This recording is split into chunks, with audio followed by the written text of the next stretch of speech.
Hello everyone, welcome back to the channel. What? No position is a position? Yeah, that's right.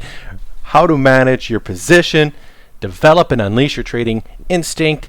Let's take a look at Moderna. Let's see what it did today, why I'm saying no position is a position. Like always, this is not financial advice. There's a disclaimer in the description below. We do this for education and entertainment purposes only, so hopefully you'll learn something, you get some value out of it. I'm just sharing with you what I do on a regular basis, day in and day out, to pull profits from the market. And most of all, how do I manage my risk? How do you manage your risk in the markets?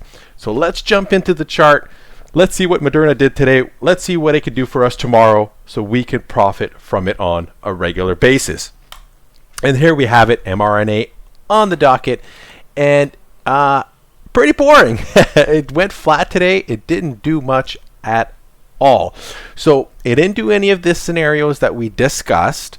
However, this is a trade setup that you can do, and especially in a bear market, but we're in a bull market, so I'm not. I used to do it a lot more, not so much right now because I'm having more success buying. But just like when the stock gaps up and comes into the closing price, it's a buy for the check mark. The same thing is true if we gap down, come into the closing price of the previous day, is a sell. And there you have it. But man, was this ever a grind? Like, it wouldn't have been an enjoyable trade. It took all day to get there. It would have probably eaten away at my anxiety. So I'm kind of happy. I'm happy I didn't get into that trade. Today was a no trade. We didn't get a breakdown candle. We got a green candle on the open. We didn't get a gap up, pull back to the close within the first 15 minutes. If things don't fall into the criteria, we don't trade. And that saves us headache, saves us money and time. When I saw this, I was like, well, I guess I'm not trading Moderna today. And it's had huge moves. It's just resting right now. Again, I think we're going to fill the gap. 80% of the time it does fill the gap. Maybe not this week, maybe not next week, but eventually it will. I still have 30 shares that I bought at 245, right? 30 shares at 245. I still have those.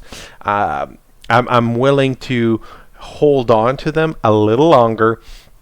And again, if we come down in here at any time hard and fast, I'm gonna probably, like at this area at 210, I'm gonna probably buy a lot more. I'm gonna see how it develops here in that area, but if we come down hard and fast from high up and come into that area, if we gap below it, not so much. Like if we gap down here, I'm not going to be looking to buy. But this is an area, a key area, 210, a key area along as 200. So what we could have is, we come here, we bounce, and then we flash crash to 200. I'm going to definitely buy like 100 shares. If we ever hit 200, I'm buying 100 shares. So I'm going to, this video is here. I'm going to be buying 100 shares. If ever it hits 200, absolutely. And I'm going to look for a $10 move back to 210, make a quick $1,000. Because whole numbers are significant. I'm willing to take the risk at such a whole number after we've come down so much. We're going to get a bounce, right? Maybe I'll just sell half. We'll see when the time comes. I'm just, foreseeing what could possibly happen. But I'm still holding those 30 shares at 245.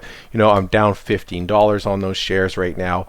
And I'm absolutely okay with that. I'm not stressing about it. It's half of what, I've been buying 60 shares now. So it's just half of what I'm normally holding. And like I said, if we scroll up here, we went from 330 to 210, right? I think, we may see some downward movement. Like today was quite a down day in the market. We may see some continuation, but I'm willing to risk it.